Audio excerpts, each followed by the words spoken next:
It is 6:30 p.m. in Cameroon. Good evening and thanks for joining us on this news hour on My Media Prime Television, beaming live from Douala, the nation's economic capital. My name is Fon Quinter.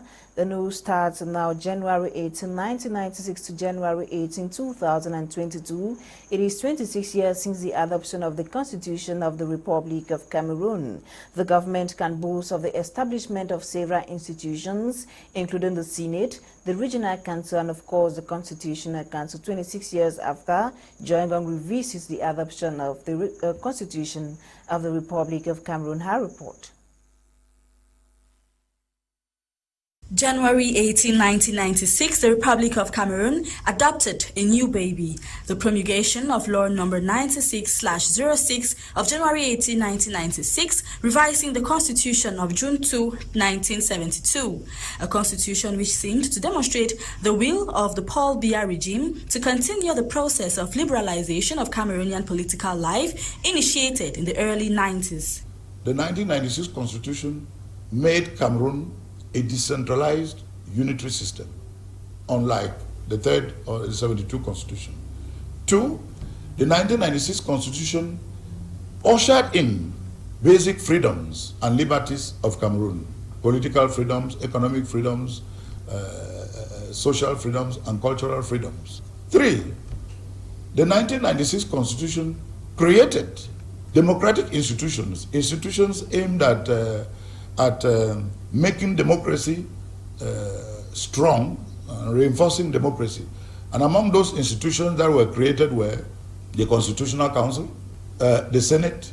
And because the 1996 Constitution ushered in a decentralized unitary system, decentralization was given meaning by carrying out elections into regional assemblies or regional councils. The January 18, 1996 Constitution has brought about many changes to the landscape and political life in Cameroon. The creation of a Senate, a Constitutional Council, regional councils, and over half a dozen of institutions which 26 years later are gradually being put in place.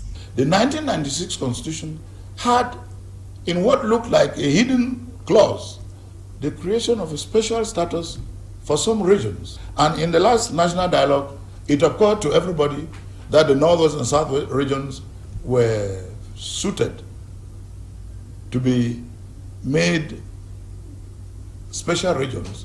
And based on the recommendations of the major national dialogue which took place 2 years ago, and the Article 62 of the 1996 Constitution, the northwest and southwest regions have special status, by which it means that in their organization as regions, in their functioning as regions, they have certain specificities which are different from the organization and functioning of the other 8 regions. The 1996 Constitution of Cameroon was adopted at a time of great expectations when the country was transitioning from an authoritarian state to a constitutional democracy. Yet, despite the numerous notable institutional changes and advancements so far, the 1996 Constitution has been the subject of numerous criticisms. More than 2 decades on, some political activists and members of the opposition hold that the Constitution has failed in several aspects, especially in the regulation of political life or responding to pressing societal demands. If you look at Article 5 of the Constitution, I have a copy here. It said the head of state shall be the symbol of national unity. We have an absentee president that people don't know at times if he's alive or not. A president who is so divisive that he will allow his own political party, they have one rule for themselves, and the opposition political party cannot exercise the same rights. The Constitution of Cameroon is not a plausible constitution. Political activists accuse the Constitution in particular of some sort of power monopoly. They believe that it granted the head of state an absolute control of power to the detriment of democracy. Oppositions, they don't have a right. If you look inside the Constitution of Cameroon, it is clear. They say opposition party must bound by democratic principle, national unity and sovereignty. it doesn't mean anything. It doesn't state the facts. The Constitution is just a paper to authorize some minority people to oppress the majority. Despite the shortcomings of the Constitution, Cameroonians are hopeful.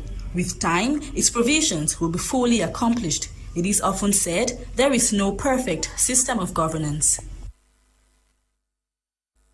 Join gang reports in there now. Elements of the National Gendarmerie are intensifying road safety measures in the West region amid the African competition. This was during a 3-day sensitization campaign to keep road users safe on the highway during and after the Continental Jamboree. We get full details right ahead.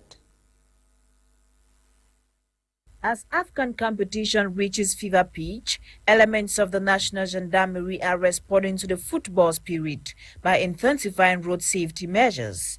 It is against this backdrop that elements of the National Gendarmerie in Bafoussam, West region of Cameroon, embarked on a road safety campaign to keep road users safe on the highway during and after the African competition, especially on the Yaoundé-Bafoussam and Bafoussam-Chang highways. As you know, our country is hosting the African Nation Cup of Nations. And here in Bafoussam, we have some teams who are playing here.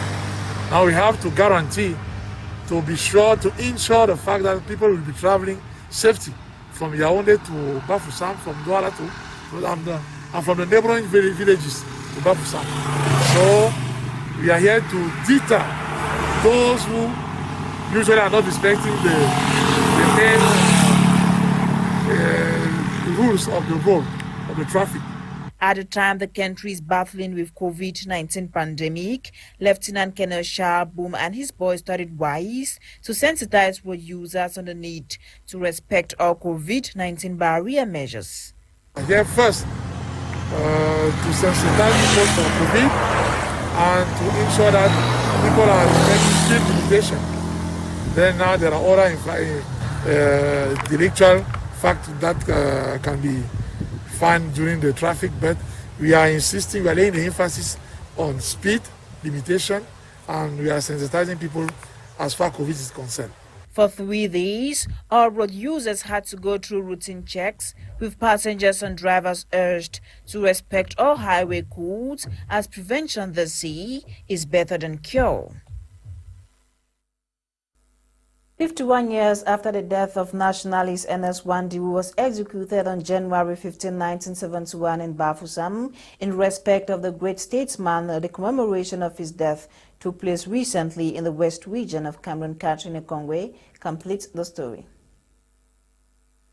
Gathered here are mourners from far and near to commemorate the death of Ewane, a national hero who struggled for the independence of Cameroon in the 1950s.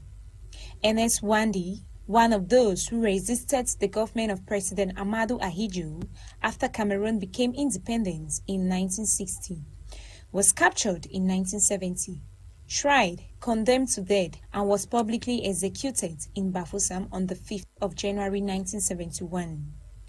15 years after, the remnants of his work can still be remembered. Actually, I came here today because I am a Cameroonian, a patriotic Cameroonian, and as a youth who aspire to, to lead, because leadership comes with, a lot of abilities, and if you want to lead, you need to go back to your archives. Today, I am at the grave of Ewane, who was a martyr, who was a great person, who was someone who sacrificed a lot for Cameroon, someone who gave out blood and sweat to see that Cameroon is enjoying, that Cameroon is liberated from the forces of our colonial masters. He was executed in public. He was abused. He was unjustly killed. And today, as a youth who aspires to lead, we came here to, feel the human being, to feel Ewane, to tell him that the youth are with you, to tell him that though you are no more, but your work still live in us. And according to Ba Akwen, UPC youth leader, Ewane remains a national hero and must be celebrated by all. When we talk of, history, Cameroonian history, we cannot go without talking about Ewane. Our archives will always talk about Ewane. He was a great man. And that is why we want to call out, the Cameroonians in public, because this person was a national hero. As the National Assembly said, Normally, we're supposed to see a crowd because he didn't die just for the UPC. He died for all Cameroonians. He sacrificed for all Cameroonians. And he is a national hero. And normally, it was a Cameroonian government who was supposed to organize such a tradition to honor his memory because he gave out a lot. So I came here to tell all the youths that it is normal for us to visit our archives, to visit they that matter. In honor of the great statesman, he had been raised alongside Secretary General Omniobel, President Felix Roland Mumi, and the very first head of state, President Amadou Ahidjo, to the rank of a national hero by the National Assembly in 1991, through a declaration by the head of state, His Excellency President Paul Biya. Now in the following report, Bukengo Worthy focuses on bullying as one of the factors that can lead to depression, anxiety and suicide in the community, especially amongst youths. She tells us more about bullying and its impact on health and society. Her report. Born from depression, anxiety, and attention deficit disorder, bullying is considered to be a complex social phenomenon that cuts across age, culture, beliefs, ethnicity, as well as countries.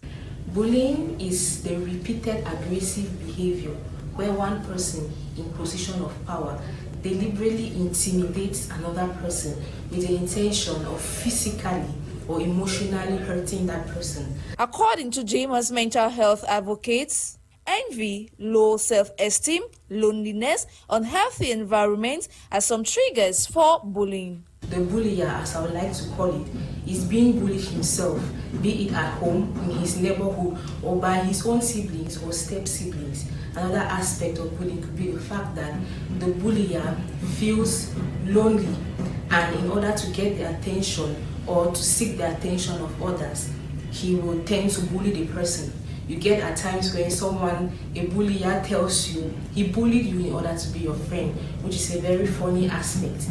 Another cause of bullying could be the fact that he feels ashamed, he's not proud of his own intellect, and he's not proud of his own intellect. To this regard, the impacts of bullying in society gives rise to life-lasting traumas born from suicide, drug overuse, homicide, amongst others. In bullying, it is not only the person who is being bullied that is affected. The bullier himself is affected, the person being bullied is affected, and those witnessing bullying is affected in this case. Bullying could lead to depression, anxiety, suicide, attempted suicide, and death in most or some cases. It is worth noting that bullying might be considered as a public health problem, and it is very essential that we look into this aspect to help prevent deaths due to bullying, especially among our youths today. Other impacts of bullying could be the fact that bulliers might engage in taking hard drugs, which might lead to increased vandalism in the society, increased theft, increased violence. Persons who have suffered bullying while they were kids might continue with this aspect of aggression. You find in a home a man constantly beating his wife, a woman being constantly aggressive to her husband and her kids. Nonetheless, honest communication, acts of kindness and love can help reduce bullying in society. Each and every one of us has a role to play in preventing bullying in our society. We could encourage acts of kindness. We should be kind to one another. You never know when a word which you say to the next person might change that person. It could be a bullier that you have just changed. Let's encourage acts of kindness among ourselves, and parents should be keen to their children. Listen to the little details. They give us signals when they return from school. You find a child who gets up in the morning and tells you, "Mommy, I'm not going to school today." And you're like, "Go to school, you have to go to school." We don't listen to what the child says. The child might be experiencing bullying and might want to run away from it, but we're pushing the child towards it. Let's encourage children to speak let's encourage communication among children, because that's another way of preventing this aspect of bullying in our society. It is worth mentioning that bullying accounts for about 5.4 million cases of depression, anxiety, mental health disorder in most children and adolescents worldwide. In what's making news on the African continent, our reporter Nora Kakebi made a brief stop in Madagascar, Chad and Sudan. She brought back the following. In news south of Cameroon, the National Bureau of Disaster Risk Management reported preliminary estimates regarding the flood in Madagascar's capital. According to an Interior Ministry official on Tuesday, at least 10 people perished in flash floods caused by torrential rain that hit Antananarivo.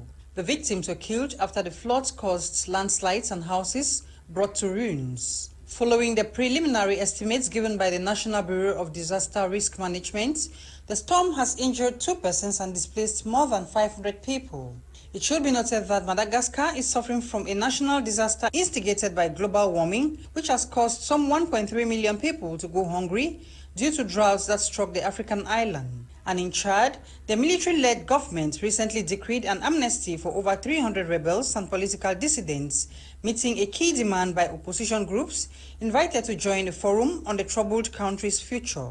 The amnesty will apply to 296 individuals sentenced for offenses including crimes of opinion, terrorism, and harming the integrity of the state. Rebel groups have said the amnesty is a precondition to joining a roundtable proposed by President Mahamat Idris Deby Itno.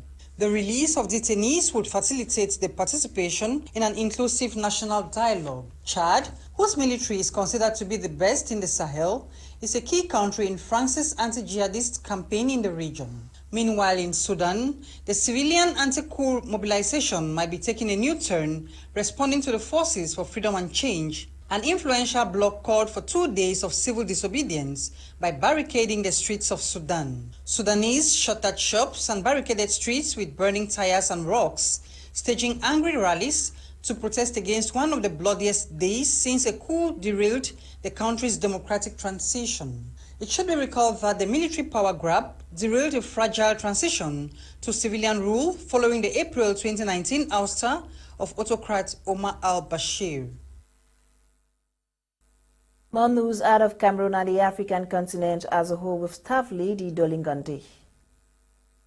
From the world today have had the World Health Organization's head issuing a warning to world leaders that the coronavirus pandemic is nowhere near over. Dr. Tedros Adhanom Ghebreyesus cautioned against the assumption that the newly dominant Omicron variant is significantly milder and has eliminated the threat posed by the virus. The intervention comes as some European nations saw record in new case numbers. Speaking during a news conference at the World Health Organization's headquarters in Geneva, Dr. Tedros told reporters that the Omicron variant had led to 18 million new infections across the world over the past week. Meanwhile, in the U.S., prosecutors have charged 3 policemen with an 8-year-old girl's death, dropping a murder case against 2 teenagers who were initially held. The officers opened fire on a vehicle outside a high school football game near Philadelphia on August 27, 2021, after hearing gunshots a block away. Prosecutors had argued the tragedy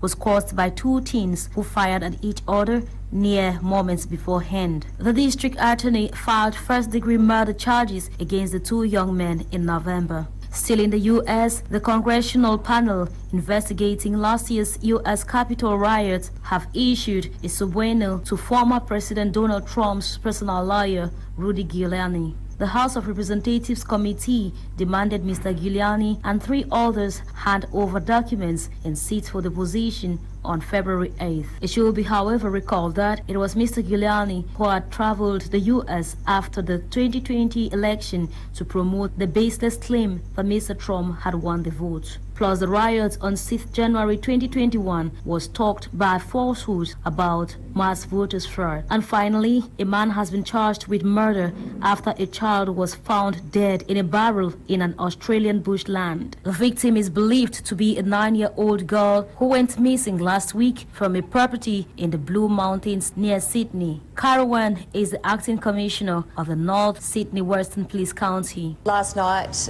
police found a barrel near the Colo River, and that barrel contains human remains that are consistent with the missing 9-year-old. This is horrible. This is horrific. This is shocking. This is gutted. And I know that many people are distressed by what they're hearing today. Her disappearance sparked a massive search that ended on January when police officers discovered the child's body near a river in a neighboring area. And on today's series of Afghan Update, I report the focus on matches of the 3 which were played on some stadia on